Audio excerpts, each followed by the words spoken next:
안녕하세요. 나는 Alya'입니다. 한국에 여성 환영합니다.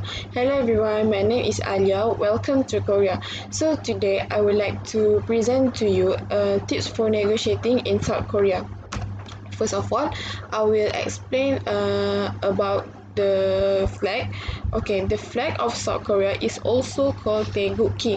It's pronounced as Taegukgi, which means the supreme ultimate flag. The white background in the flag represents peace and unity. The colors of the flags are red, blue, and black on a white background. The flag stands for the three components of a nation, which is the land for the white background, the people for the red and blue circle, and the government for the four sets of black bars or trigrams. It was created in 1882, but the symbols are among the oldest found on any nation's flags. The flags are created by Park Hyung-hyo.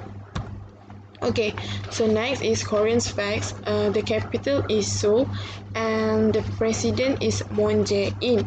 This country was once led in 70 presidents. The current president has been the president since 2017.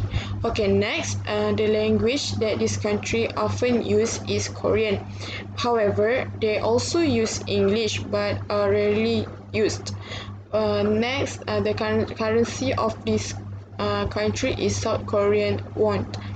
The population of this country is 51.8 million people. Okay, before starting business negotiation in South Korea, we should know a little bit of manners when dealing with them. This will allowing you to conduct business with greater effectiveness. So now let's see what is the process of negotiation in South Korea.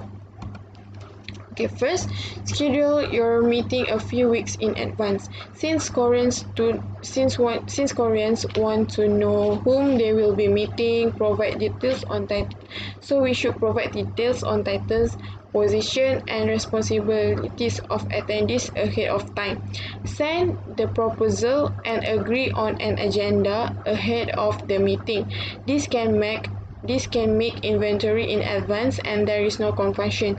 It also symbolizes discipline. Okay, the second one is be on time. Inform if you are late and be patient. Although meetings may sometimes not start on time, Koreans generally expect foreign visitors to be punctual. It is the best to be right on time. If a delay is inevitable, call ahead and apologize profoundly. This is very important when we want to deal with people because it symbolizes our attitude. Next, be prepared with a gift on the first meeting but refrain from openly displaying it. Accept and present gifts with both hands. Do not open gift in the presence of the giver unless your host did so first. There are numerous potential pitfalls in what to give and how to wrap it, so prepare upfront or ask someone from the country to avoid causing embarrassment. Next is reiterate important points. Besides, we should bring a sufficient number of copies of anything that we present, such that each attendee gets one. The appearance of the presentation materials is not very important as long as we include good and easy to understand visuals. Use diagrams and pictures wherever feasible. Cut down on words and avoid complicated expressions. Koreans may expect to discuss many details, so come well prepared and bring enough background information. Having the handout materials translated to Korean is not a must, but it helps in getting our message across.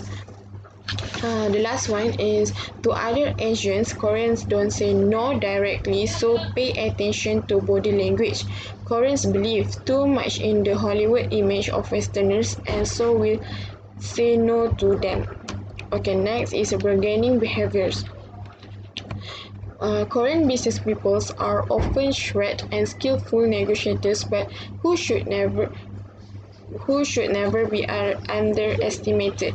Most of them enjoy bargaining and haggling, expect to do a lot of it during a negotiation, and may get suspicious or even offended if you refuse to play along.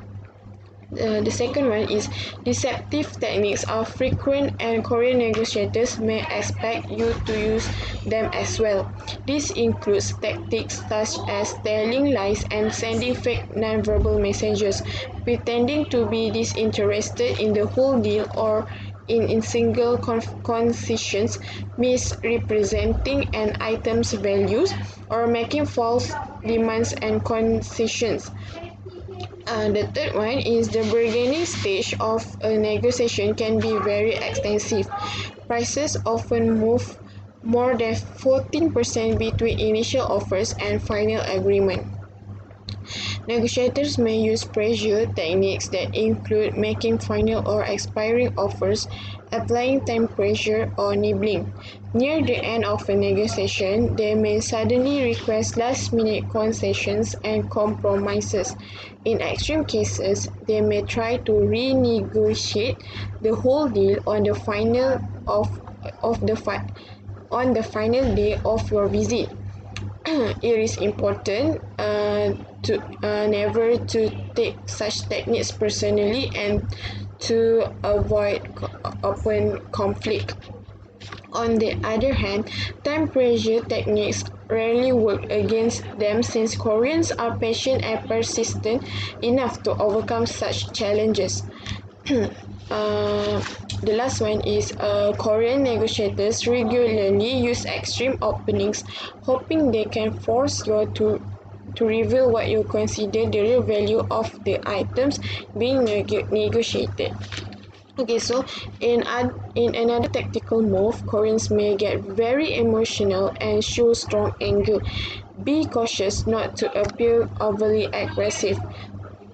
Threaten and actual workouts should be avoided since they are too confrontational and may cause loss of face.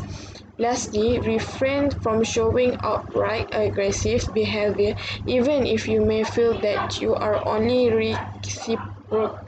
reciprocating. It could prove very detrimental to your negotiation. Okay, next is about decision making. However, while you may encounter Western entrepreneurs as the sole decision makers within their companies, decision making is often a consensus-oriented group process in South Korea.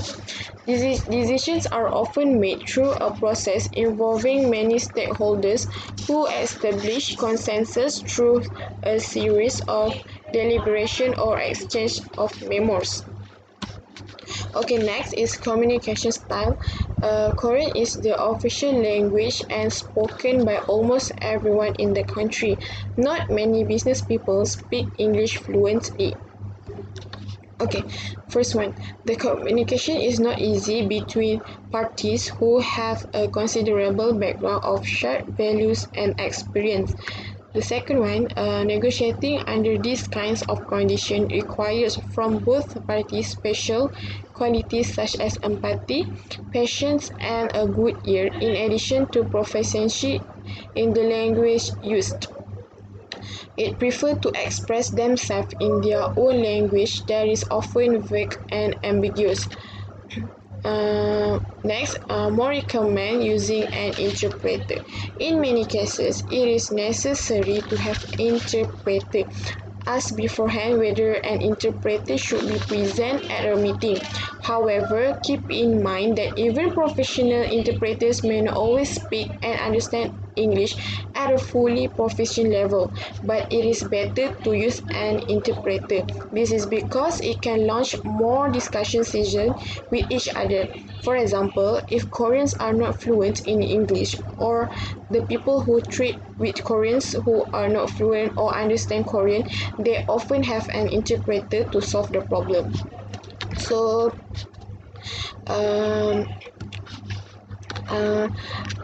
The other important things to know about South Korea when negotiate with them is most Koreans expect to deal with men in decision-making roles. Consequently, foreign women may at times find themselves in awkward or uncomfortable situations. The second one, formal attire is important when doing business here. Male business visitors should wear dark suits with neckties on most occasions. Okay, next, business meals and entertainment in particular dinners, karaoke singing contests, and evening events that may include heavy alcohol consumption are very important as they help advance the vital process of building strong relationship. Refusing to participate in these activities may be taken as a clear signal that you are not seriously interested in doing business with your counterparts. The fourth one is punctuality is a bit more relaxed in social settings than in other East Asian countries. While it is the best to be right on time for dinners, it is acceptable to arrive at parties within 20 minutes of the agreed time. A topic to avoid in discussion is Korea's relationship with Japan. The relationship between these two countries is still overshadowed by strong animosities on both sides, especially among the older generation. Okay, next, cigarette smoking is a very common in South Korea. Do not comment on it and allow for cigarette breaks during meetings and negotiation season. The last one, lastly, know that the work ethic is exceptionally strong in South Korea. Work days may be very long, often 12 to 15 hours, and many people work on Saturdays. On average, South Koreans work about 2,400 hours per day compared to around 2,000 in the United States. So I think that's all from me. I hope you will get um, uh, some new knowledge or information from this presentation. So thank you.